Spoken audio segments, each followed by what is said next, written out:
नमस्कार। Force is supreme law partners के इस नए कानूनी एपिसोड में मैं एडवोकेट डॉक्टर अजय कुमार पांडे आपका स्वागत करता हूं। लेकर आपको चलता हूं आज एक बहुत ही दिलचस्प, विवादास्पद और ऐतिहासिक फैसला साबित होने जा रहे मुकदमे की तरफ। जी हां, यह मुकदमा फिर एक बार सुप्रीम कोर्ट से। मुकदमा है महिला अधिकार बनाम विवाद हिंदू उत्तराधिकार अधिनियम, हिंदू सक्सेशन एक्ट। इसको लेकर सुप्रीम कोर्ट का एक बहुत ही बड़ा फैसला सामने आया है। महिलाओं को हिंदू उत्तराधिकार अधिनियम, हिंदू सक्सेशन एक्ट में संपत्ति का अधिकार कितना सीमित है, कितना स्वतंत्र है, क्या उसको सीमित किया जा सकता है, क्या महिला को उसके संपत्ति से बेदखल किया जा सकता है। इन सारे सवालों का जवाब हम आज के अपने इस एपिसोड में ढूंढने का प्रयास करेंगे।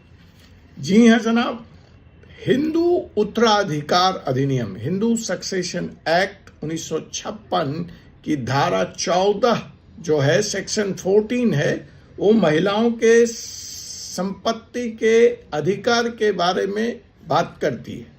और इसी सेक्शन 14 के तहत सुप्रीम कोर्ट ने एक बहुत ही कंट्रोवर्शियल, विवादास्पद निर्णय देकर पूरे कानूनी जगत में, पूरे हिंदू समाज में खलबली मचा दी। एक तरफ प्रधानमंत्री नरेंद्र मोदी हैं जो महिला एम्पावरमेंट की बात करते हैं, कितने भूमि सुधार, कानूनी सुधार महिलाओं को स्वावलंबी बनाने के लिए, इंडिपेंडेंट बनाने के लिए, आत्मबल देने के लिए लाए गए।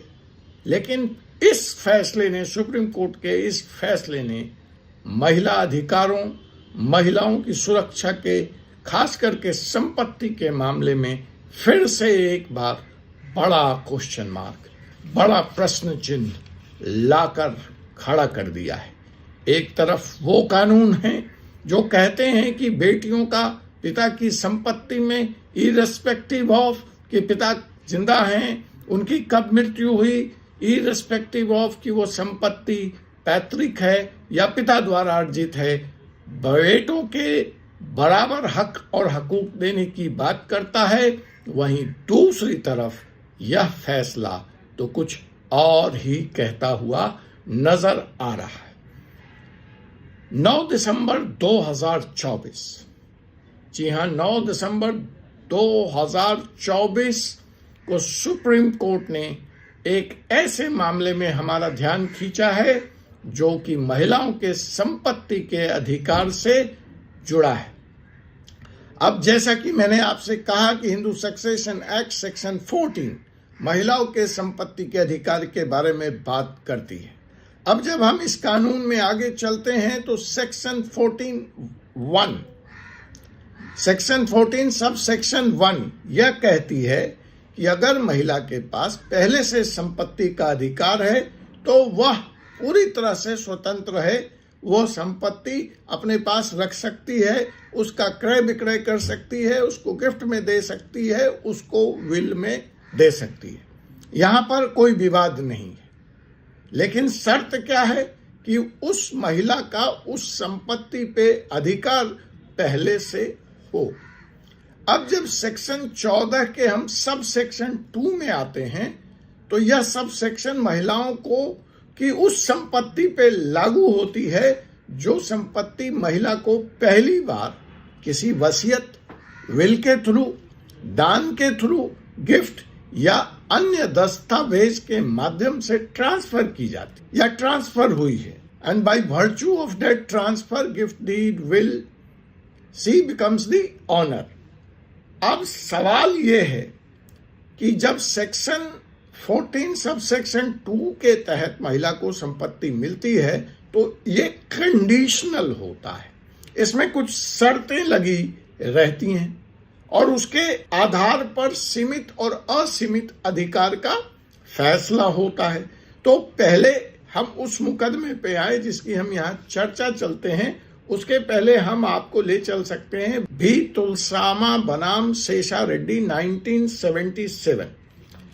जब इस मामले में सेक्शन 14 सब सेक्शन 2 को चैलेंज किया गया तो फैसला यह आया कि संपत्ति पर महिला का अगर पहले से अधिकार है तो वह डील होगा सेक्शन 14 सब सेक्शन 1 के तहत, और वह महिला उस संपत्ति का जैसे भी इस्तेमाल करना चाहे उसका अधिकार असीमित होगा, स्वतंत्र होगा।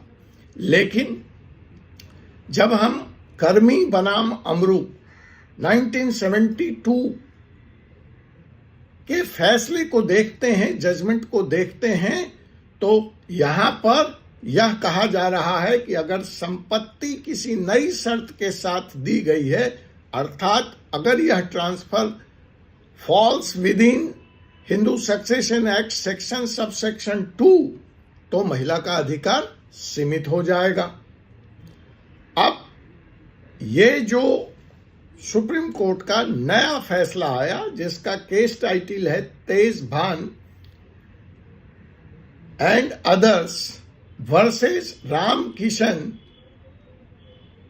इसमें सुप्रीम कोर्ट ने जो 9 दिसंबर जिसकी हम फैसला कर रहे हैं, जिसमें हम केस का टाइटल आपको बता रहे हैं तेज भान and others versus Ram Kishan, इसमें 9 दिसंबर को जो सवाल था सुप्रीम कोर्ट के पास, वह सवाल ये था कि अगर पत्नी को कोई संपत्ति बाय विल मिली है, पति के वसीयत के हिसाब से मिली है, तो क्या पत्नी का उस संपत्ति पे पूर्ण अधिकार होगा या एक सीमित अधिकार होगा।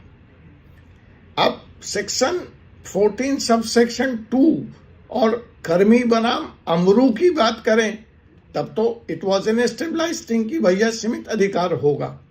लेकिन इस केस में होता क्या है कि निचली अदालत और पहली अपील अदालत ने कहा कि नहीं, अर्थात उसने कर्मी बनाम अमरू के 1972 के विपरीत फैसला देते हुए यह कहा कि कोई फर्क नहीं पड़ता है कि संपत्ति महिला को कैसे मिली, अगर उसका अधिकार है, स्वामित्व है, तो अधिकार पूर्ण होगा। लेकिन जब यह मामला हाई कोर्ट में पहुंचा तो हाई कोर्ट ने सब सेक्शन 14 सब सेक्शन 2 कर्मी बनाम अमरू के फैसले को दृष्टिगत रखते हुए निचली अदालत और पहली अपीलीय अदालत के फैसले को उलट दिया।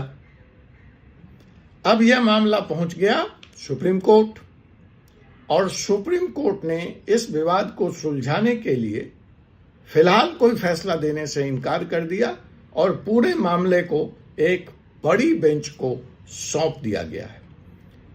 सुप्रीम कोर्ट ने यह माना कि ये 2 धाराएं कॉन्फ्लिक्टिंग हैं, अस्पष्ट हैं, कंफ्यूजिंग हैं और यह सख्त जरूरत है बदलते समय की मांग को देखते हुए कि इसमें स्पष्टता लाई जा सके, और इसलिए इस मसले को एक बड़ी बेंच को सौंप दिया गया। अब इस पूरे प्रकरण में जो मूल सवाल है कि क्या जो फैसला आएगा वो महिला के संपत्ति के अधिकार को मजबूत करेगा या कमजोर करेगा, महिला के संपत्ति के अधिकार को विस्तारित करेगा या सीमित करेगा।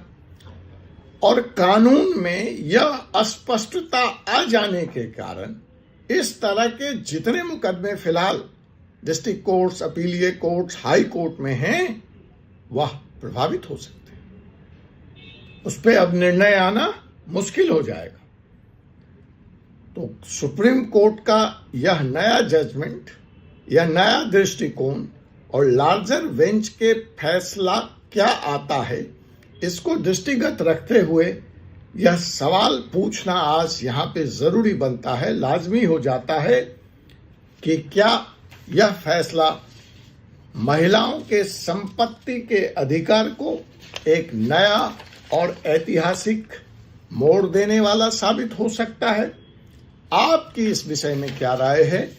आप मुझ तक अपनी राय कमेंट के माध्यम से पहुंचाएं। आप अपना मत भी दें कि क्या सुप्रीम कोर्ट को महिलाओं के पक्ष में फैसला करना चाहिए या Hindu succession act section 14 subsection 2 के तहत जो सीमाएं बांधी गई हैं उन सीमाओं को यथावत रखना चाहिए, उनको बरकरार रखना चाहिए।